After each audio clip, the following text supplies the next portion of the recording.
Pero los estudios Tutu de Corbera tienen pasado la mayor parte de les bandes asturianes y muchos de ellos contaron con la colaboración musical, la producción y el buen facer en general de Sergio Rodríguez.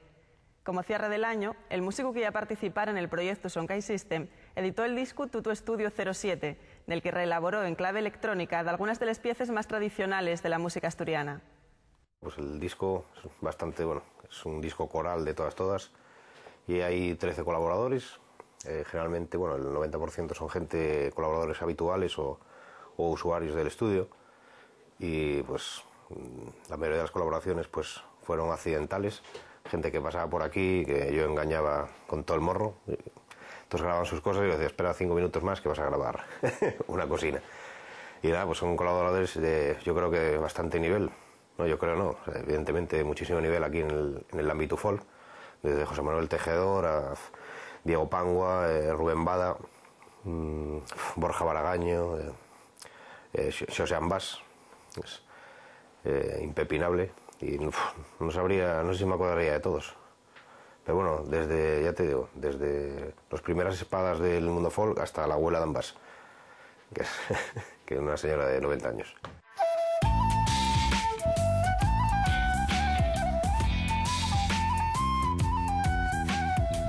La edición de Tutu Estudio 07 supone la elaboración de un CD poco corriente dentro del mundo del folk asturiano, a mezclar pistas aprovechadas de otras grabaciones con instrumentos grabados a costafecha pastidiscu, xunto con programaciones de toa amena. Partiendo, eso sí, de un repertorio de músicos variados y reconocidos que en algún momento pasaron per Tutu, como y el caso de Rubén Bada, Diego Pangua, José Manuel Tejedor, Héctor Braga, Lisardo Prieto, Xoanel Espósito, Pepín de Muñalén, Herba Mora y Xosé Ambás.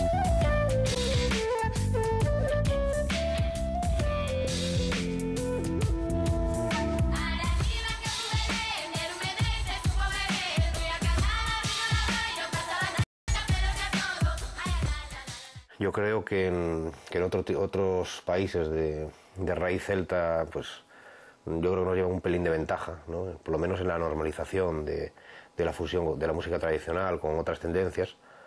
Nosotros vamos un poco a la zaga, pero evidentemente en estos últimos años hubo una evolución bastante clara, sobre todo a la hora de quitarnos prejuicios, que había mucho purismo y mucha gilipollez dentro del ámbito folk. Pero hoy en día yo creo que va desapareciendo, se va tomando de una forma más natural, y yo creo que no hay ningún secreto en el tratamiento de la música tradicional. Simplemente es tomarlo como una música más y cada uno hace el tratamiento y el uso de tendencias que creo que le apetezca. No creo que haya nada más.